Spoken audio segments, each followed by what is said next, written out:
What was behind the decision to go with Tim Boyle this week? Um, just give him an opportunity. A different style of quarterback. So really, it's just to give him an opportunity to see if we can do something with the offense. What will the status of Zach be this week, Robert? Is Trevor going to be the backup? Is Zach going to be the backup? All three will be up on game day. Trevor will be the immediate backup. So you're going to carry three quarterbacks on the game day roster. What's the thought behind that? Yeah, what's the thought behind that? We have an extra roster spot.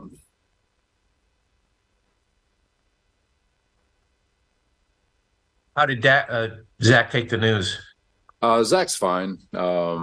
He's come a long way from a year ago, and he's. I think we all agree we wish it was better. Obviously, we wish it was better for him. We wish we all could have been better for him. And again, it's like I've said, it's not a one-person thing, but just to see if we can get something going. It's probably, but he was good. He was good. Zach, or Robert, what is Zach's future with this team? We'll deal with it in the offseason, guys. Right now, it's really about Miami. Robert, what about right now made the timing right? What changed in your view? Because we've asked you about Zach for weeks now, and you said kind of that was the lazy view to just blame the quarterback or the play caller. You wouldn't do anything if it wasn't all on him. What's changed to make this the right move now?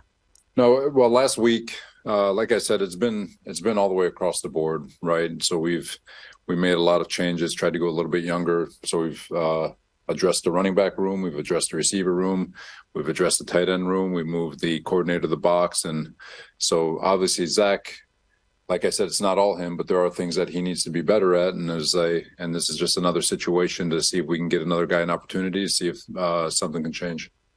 Robert, was there any thought given to letting Zach go and just letting him kind of start the next chapter of his career sooner rather than later? No, there wasn't.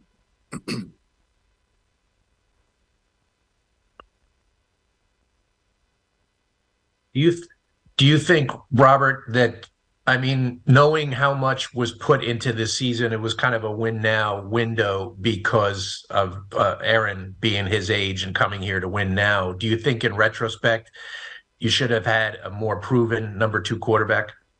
No,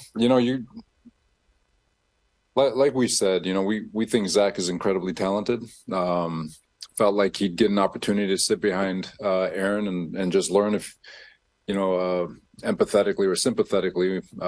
When you look at Zach, he's never really had an opportunity to watch somebody play the position.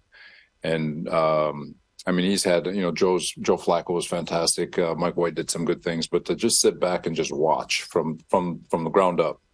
And that was his opportunity with Aaron. And 4 plays in, he's back into the starting lineup. So he never really got to really sit back and kind of absorb and just get that redshirt year that you would have loved to have given him. But so you could always play the hindsight's 2020 game, but we felt like we did what was best for the organization, best for the team. And it's been an unfortunate series of events when you look at all the injuries on the O-line and just the things that have transpired since the start of the year. Robert, where specifically have things gone wrong with Zach? Because this is a guy who this regime drafted second overall, has now been benched on multiple different occasions over the last 2 years and probably doesn't have a future with this team. So how can a guy drafted so highly be kind of such a, for lack of a better term, failure to this point? I don't think he's a failure, Connor. In terms of success on the field, I got you. I understand where you're getting at. Even then, like it's a 53-man roster. It's an all 11 sport when you're looking at the offensive side of the ball, and same with coaches. And have things gone exactly the way we wanted them to? No. I wouldn't look at it as a failure. I look at it more as a series of unfortunate events. But I stand strong in the belief that Zach's going to have a really good career in this league. He's got tremendous work ethic. He's gotten a lot better over the course of the last year.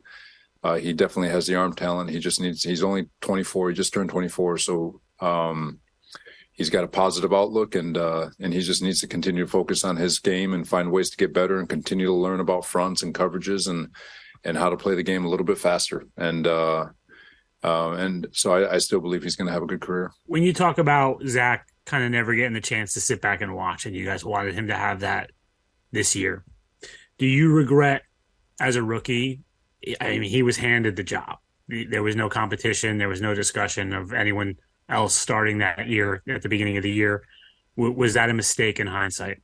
You can always play the hindsight's 2020 game. You know, there's the two schools of thought of you just throw them in the deep end and let them go figure out how to swim. And some people have success with it. You know, there's players around the league right now that are having success with it. And then so you can go back and forth in playing that game on what's best for what could have been best. But at that moment, that was the decision we made. And unfortunately, it just hasn't gone the way everyone has hoped for. But, you know, I'll say it again, Zach's story's not done. I said it last year. He's still young. He's still going to get an opportunity. And I think when people, I think he's going to take advantage of his opportunity sooner rather than later. Robert, what do you believe you guys could have done differently during the draft process when evaluating the quarterback position? You know what? I actually, I've got my thoughts. I've shared them with Joe, but I'm not going to get into it here with you guys. There were reports yesterday regarding Aaron, who's supposedly targeting a December 24th return to play and starting practice the first week of December. I'm wondering if you could comment on those. And is that realistic? I mean, what's your personal timeline for him? Do you expect him to start practicing the first week of December? I'll be honest. You know, I'm talking to Aaron all the time. You know, about life and football and all that good stuff. But, you know, until he's cleared by doctors, guys, all of it's a moot point, you know, and I haven't gotten any indication otherwise. I love that he's working hard. I think it shows the type of character he is. I've said it before. I mean, he is relentlessly trying to get back to this football team as quickly as he can. And does he have personal goals? Sure. Does he have his eyes set on certain weeks? Sure. But all of it's a moot point until he's cleared by doctors.